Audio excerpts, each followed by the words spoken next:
আশ্চর্য হয়ে যাই আমি। 2 সেকেন্ড আগেও যে আমার পাশে বসে কথা বলছিল এত তাড়াতাড়ি কোথায় উধাও হয়ে গেল? আশেপাশে ভালো করে দেখলাম, কোথাও দেখতে পেলাম না ওনাকে। পাশে তাকিয়ে দেখলাম মিষ্টির বাক্সটাও নেই। ভারী অদ্ভুত লাগছিল আমার। হঠাৎ দূর থেকে ট্রেনের হর্ন শুনতে পেলাম। উঠে দাঁড়ালাম আমি। ট্রেনটা স্টেশনের কাছাকাছি আসতেই আমার চোখে পড়ল একটা অস্বাভাবিক জিনিস।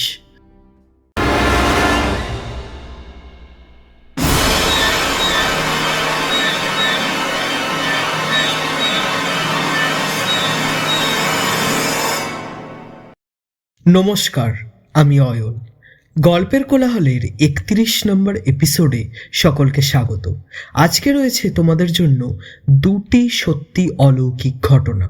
এরকমই কেউ নিজের লেখা গল্প বা ঘটনা পাঠাতে চাইলে নিচে দেওয়া মেল আইডি গল্পের কোলাহল@gmail.com পাঠাতে পারো।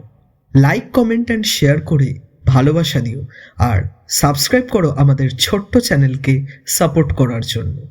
বেশি সময় নষ্ট না করে চলি আজকের প্রথম ঘটনায়।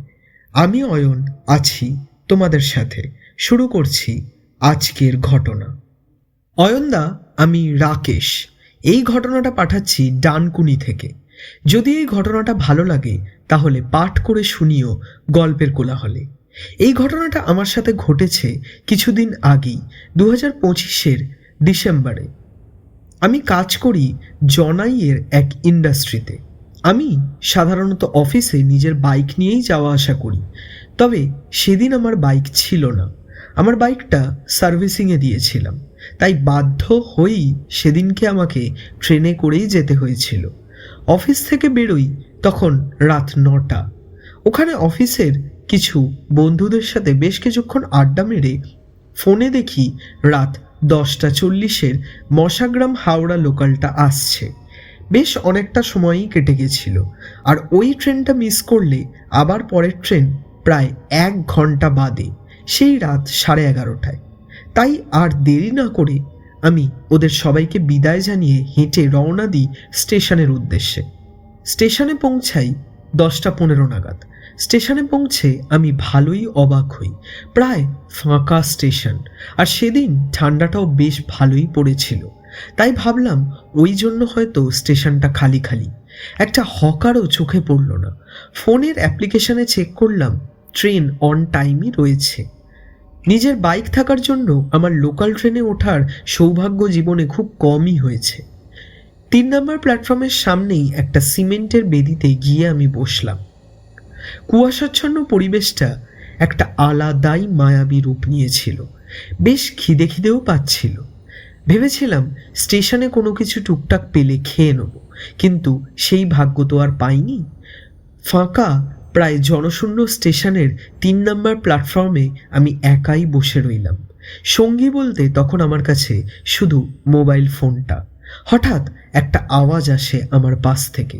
প্রথমে আওয়াজটা শুনে আমার বেশ ভয় লাগে, কিন্তু তারপর দেখি একজন ভদ্রলোক, আপাদমস্তক শাল মুড়ি দেওয়া, একটা বড় ব্যাগ নিয়ে আমার পাশেই এসে বসেছে। লোকটিকে দেখে আমার মনে একটু সাহস পেলাম। একটু ইতস্তত করে লোকটিকে আমি জিজ্ঞাসা করেই ফেললাম, দাদা, আপনি কত দূর যাবেন?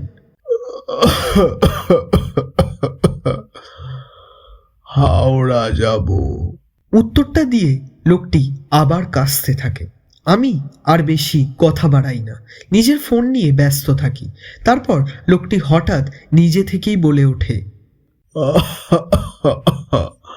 আমার হাতে করা এই মিষ্টি একটু খেয়ে দেখতে পারেন, ভালো লাগলে বাড়ির জন্য নিয়ে যেতে পারেন। আমি দেখি ওই লোকটি তার ব্যাগ থেকে একটা মিষ্টির বাক্স বার করে আমার দিকে বাড়িয়ে দিয়েছে। ভেতরে গুড়ের সন্দেশ। খিদেও পেয়েছিল তখন বেশ, মনে হচ্ছিল সব কটাই খেয়ে নি, কিন্তু নিজেকে সংযত করে বললাম, আপনি মিষ্টি নিয়ে এরকম ঘুরছেন কেন? লোকটি উত্তরে বলল, আমি ট্রেনে মিষ্টি বিক্রি করি, আমার কেউ নেই, এই মিষ্টি বিক্রি করেই আমার চলে যায়। আমি বললাম, আচ্ছা, আমাকে তাহলে 1 বাক্স দিন, আমি কিনব। লোকটি বাক্সটা সিমেন্টের বেদির ওপর রেখে আমার দিকে ঠেলে দিল। আমি আর লোভ সামলাতে না পেরে বাক্স থেকে একটা মিষ্টি তুলে খেলাম। সত্যি কি অসাধারণ সন্দেশ, টাটকা গুড়ের স্বাদ। আমি বললাম, দারুণ, কত দাম বলুন? সে আপনি আপনার ইচ্ছা মতো দিন। তা বললে হয় নাকি? আপনার বাক্সর কত দাম বলুন। পাশ থেকে আর কোনো সাড়া আসে না। আমি ঘুরে দেখি আমার পাশে লোকটি নেই। আশ্চর্য হয়ে যাই আমি। 2 সেকেন্ড আগেও যে আমার পাশে বসে কথা বলছিল, এত তাড়াতাড়ি কোথায় উধাও হয়ে গেল? আশেপাশে ভালো করে দেখলাম, কোথাও দেখতে পেলাম না ওনাকে। পাশে তাকিয়ে দেখলাম মিষ্টির বাক্সটাও নেই। ভারী অদ্ভুত লাগছিল আমার। হঠাৎ দূর থেকে ট্রেনের হর্ন শুনতে পেলাম। উঠে দাঁড়ালাম আমি। ট্রেনটা স্টেশনের কাছাকাছি আসতেই আমার চোখে পড়ল একটা অস্বাভাবিক জিনিস। ওই লোকটি দাঁড়িয়ে রয়েছে রেল লাইনের একদম মাঝখানে, আর ট্রেনের স্পিডটা কমছে না। খেয়াল করলাম ওটা লোকাল ট্রেন নয়। আমি চেঁচিয়ে ছুটে গেলাম, কিন্তু কোনো লাভ হলো না। ট্রেনটি ওই লোকটির ওপর দিয়ে চলে গেল। স্টেশনের ওই আবঝা আলোয় আমার গা গুলিয়ে উঠল রেল লাইনের ওপর পড়ে থাকা ছিন্ন ভিন্ন দেহটাকে দেখে। নিজেকে দোষারোপ করতে করতে আমার চোখ ফেটে জল বেরিয়ে এলো। হঠাৎ আমার ডান কাঁধে একটা ঝাঁকুনি অনুভব করি, যেন কেউ ডাকছে আমাকে। ধর্মর করে উঠে দেখি একজন লোক, তার পেছনে একজন আরপিএফ। আমি দেখি ওই সিমেন্টের বেদিটায় আমি শুয়েছিলাম। ওই লোকটি আমাকে বলে, স্টেশনে রাত্রিরে শোয়া মানা আছে। আমি বলি, না, শুইনি, আমি তো ওনাকে বাঁচাতে যাচ্ছিলাম। তখন আমার টনক নড়ে। আমি কি স্বপ্ন দেখছিলাম শুয়ে শুয়ে? ঘড়িতে সময় দেখি 11টা 25। ফোনে দেখি বাড়ি থেকে অনেকগুলো মিস কল এসেছে। মনে মনে ভাবি, ফোন তো হাতেই ছিল আমার, তাও কিছু বলি না। 11:30টার শেষ ট্রেনটা আসতে আমি উঠে পড়ি। ট্রেনে ফেরার সময় আমি ভাবছিলাম ওই লোকটির কথা। কি ভয়ানক স্বপ্ন ছিল। তখনই আমার মনে পড়ে ওই সন্দেশ খাওয়ার কথাটা। মুখের ভেতরে অনুভব করি গুড়ের স্বাদ, যেন কিছুক্ষণ আগেই আমি গুড়ের সন্দেশ খেয়েছিলাম। বাবা, বেশ ভয়ঙ্কর একটা অভিজ্ঞতা হয়েছে তোমার সাথে রাকেশ। আমার গল্পটা পাঠ করেই ভয় লাগছে। যাই হোক, চলে যাই আজকের দ্বিতীয় ঘটনায়। নমস্কার দাদা, আমি শিবানী। এই গল্পটা পাঠাচ্ছি আমি বীরভূম থেকে। এটা ভৌতিক ঘটনা বললে ভুল হবে। এটা একটি অলৌকিক সত্য ঘটনা, যেটা ঘটেছিল আমার দিদির সাথে আর আমার দিদির বন্ধুর সাথে। তবে আমার দিদি আর দিদির সেই বন্ধু বেঁচে নেই, কিন্তু এই ঘটনা শুনলে হয়তো কিছু আন্দাজ করতে পারবে যে ওদের সাথে কি ঘটেছিল। ঘটনাটি ঘটেছিল 10 বছর আগে। আমার দিদি ছিল প্রফেসর। চাকরি করতে করতেই দিদি জড়িয়ে পড়েছিল একটা সম্পর্কে, কিন্তু সেই সম্পর্কে ছিল অনেক বাধা। ছেলেটার নাম ছিল ঋতব্রত। প্রথমে সে ছিল দিদির প্রিয় ছাত্র, কিন্তু আস্তে আস্তে সেই ছাত্রই হয়ে উঠল দিদির প্রেমিক। আমাদের জয়েন্ট ফ্যামিলি। বাড়িতে আস্তে আস্তে সবাই এই বিষয়টা জানতে পারল যে দিদির প্রেমিক তার থেকে অনেক ছোট আর তারই ছাত্র। দিদিকে নিয়ে শুরু হলো বিশাল অশান্তি বাড়িতে।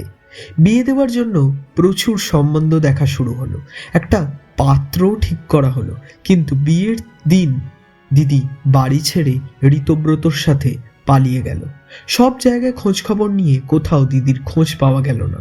এরকমভাবেই 4 মাস কেটে গেল। এরপর একদিন হঠাৎ রাত 9টার সময় আমাদের বাড়ির কলিং বেল বেজে ওঠে। কাকা গিয়ে দরজা খুলতেই দেখে কৌশানীদি দরজার সামনে দাঁড়িয়ে হাঁপাচ্ছে, আর সারা শরীরে অজস্র ক্ষতর চিহ্ন। দেখে মনে হচ্ছে যেন কেউ তাকে প্রচুর আঁচড়েছে, খুবলেছে। সারা শরীর থেকে রক্ত ঝরছে। আমার দিদির একমাত্র প্রিয় বান্ধবী হলো কৌশানীদি। এরম অবস্থা দেখে আমরা সবাই ভয় পেয়ে গেছিলাম। কৌশানীদিকে ভেতরে নিয়ে গিয়ে কোনো রকমে বসানো হলো। তার সারা শরীর ঠান্ডা, কিছু চুল মুখের সামনে পড়ে রয়েছে, থরথর করে কাঁপছে, তার শরীর থেকে রক্ত বেরিয়ে চলেছে, সেই রক্তে সব ভিজে যাচ্ছে। সবাই তড়িঘড়ি ডাক্তারকে ডাকার জন্য তৈরি হচ্ছিল, কিন্তু তার আগেই কৌশানীদি বলে উঠল যে কাউকে ডাকার কোনো দরকার নেই, তাকে কেউই ঠিক করতে পারবে না, সে নিজেই আস্তে আস্তে ঠিক হয়ে যাবে। এরপর সে যা বলল সেটা শুনে আমরা সবাই অবাক হয়ে গেছিলাম। কৌশানীদি বলেছিল যে সে সেখানে এসেছে এত কষ্ট করে শুধুমাত্র দিদির খোঁজ দেবে বলে। এবার শুরু হলো আসল গল্প, যা কৌশানীদি আমাদের বলেছিল। বিয়ের দিন সন্ধেবেলা দিদি পালিয়ে গিয়েছিল ঋতব্রতর সাথে শহর থেকে অনেক দূরে এক নিরিবিলি গ্রামে। দিদি অনেক স্বপ্ন নিয়ে, অনেক আশা নিয়ে সেখানে গেছিল। বাড়ির সমস্ত লোককে ছেড়ে যাওয়ার কষ্ট তো ছিল, এর সাথে ছিল কিছুটা আনন্দ, নতুন সংসার করার। কিন্তু দিদি জানতো না যে তার জন্য কি অপেক্ষা করছিল। গ্রামের এক পুরনো ভগ্নপ্রায় অন্ধকার জমিদার বাড়িতে ঋতব্রত আমার দিদিকে নিয়ে গিয়ে উঠেছিল। কোনো কারণে ঋতব্রত সেই রাতে বাইরে যায় আর দিদি একাই থাকে। এরই মধ্যে হঠাৎ দিদির কানে আসে অন্ধকারের মধ্যে থেকে একটা কান্নার শব্দ। সেই শব্দ শুনে হাঁটতে হাঁটতে পৌঁছয় একটা ঘরের সামনে। কি সাংঘাতিক অন্ধকার চারিদিক।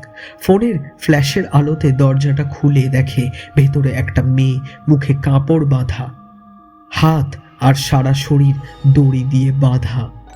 দৌড়ে গিয়ে দিদি মুখের কাপড়টা খুলতেই দেখে দিদির ছোটবেলাকার বন্ধু কৌশানীদি। সে ওখানে কি করছে সব জানতে চাওয়াতে কৌশানীদি বলে ঋতব্রতর ছেলেটা আসলে তন্ত্র সাধনা করে। প্রত্যেক অমাবস্যার রাতে দিদিদের বয়সী মেয়েদের প্রেমের ফাঁদে ফেলে ওই বাড়িতে নিয়ে আসে বলি দেওয়ার জন্যে। একদিকে আমার দিদি আর একদিকে তার বান্ধবী, দুজনই তখন বিপদে। কৌশানীদি আমার দিদিকে পালিয়ে যাওয়ার জন্য বোঝায়, কিন্তু আমার দিদি এতটাই প্রেমে অন্ধ ছিল যে তাকে আর বাঁচানো গেল না।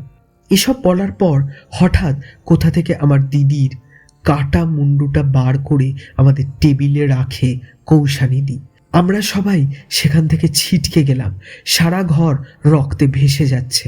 কাটা মুন্ডুটা টেবিলে রেখে হঠাৎ বাইরে বেরিয়ে গিয়ে শরীরের বাকি অংশটা নিয়ে এসে সোফায় রাখে। আমি ওখানে দাঁড়িয়ে ভয় কাঁপতে কাঁপতে বমি করে ফেলি। সবাই চিৎকার করে ওঠে কৌশানীদির ওই চেহারা দেখে। এবার যেন কি ভয়ঙ্কর দেখতে লাগছিল কৌশানীদিকে। ফেটে পড়ছিল তার সারা শরীর থেকে রক্ত, যেন ঋতব্রত আমার দিদিকে বলি দেয়নি, বলি দিয়েছিল কৌশানীদি, এরকমটাই আমাদের মনে হচ্ছিল। আমি আর সেটা দেখতে পারিনি, আমি অজ্ঞান হয়ে গেছিলাম দাদা। পরদিন সকালে আমি চোখ খুলে দেখি আমি ঘরে শুয়ে, দিদির শ্রাদ্ধের অনুষ্ঠান হচ্ছে। বাবার মুখে শুনলাম আমার নাকি 2 দিন জ্ঞান ছিল না। যেহেতু দিদি 3 দিনে মারা গেছিল, তাই 3 দিনে কাজ সেরে নেওয়া হয়েছিল। আমি সবাইকে জিজ্ঞাসা করলাম এটা কি সত্যি হয়েছে। সবাই আমাকে ঘাড় নেড়ে সম্মতি জানিয়েছিল আর কান্নায় লুটিয়ে পড়েছিল।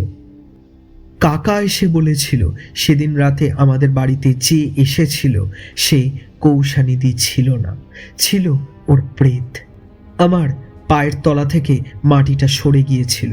পরদিন খবরের কাগজে বেরোয় গ্রামের কিছু লোক একটি মেয়েকে হাতে কাটা মুন্ডু নিয়ে হাঁটতে দেখেছিল ওই গ্রামের রাস্তায়। সে ছুটে যায় বড় রাস্তার মধ্যে। একটি লরি খেয়াল না করতে পেরে ওই মেয়েটিকে চাপা দিয়ে দেয়। তার হাতে ধরা ছিল ওই কাটা মুন্ডুটা, আর কিছুটা দূরে ছিল একটা ছেলের কাটা মুন্ডু। আমি আজও বিশ্বাস করতে পারি না যে আমার দিদি নেই আর এইভাবে তার মৃত্যু হয়েছে। কিন্তু মৃত্যুর রহস্য আজও আমাদের সবার কাছে পরিষ্কার নয় যে কে আসল ওদের সবাইকে মেরেছিল। খুবই ভয়ানক একটি ঘটনা পাঠ করলাম শিবানী, বেশ অন্যরকম আর দুঃখজনক ঘটনাটি, বেশ ভালো লাগলো। যাই হোক, শ্রোতা বন্ধুরা কমেন্ট করে জানাও যে তোমাদের কোন ঘটনাটা বেশি ভালো লাগলো, প্রথমটা নাকি দ্বিতীয়টা। আর রাকেশ, শিবানী দুজনকে অসংখ্য ধন্যবাদ যে আমাদের চ্যানেলকে বেছে নিয়েছো নিজের ঘটনা পাঠানোর জন্য। আবারও বলি, কেউ নিজের জীবনের সত্য ঘটনা পাঠাতে চাইলে নিচে দেওয়া মেল আইডি গল্পের কোলাহল@gmail.com পাঠাও।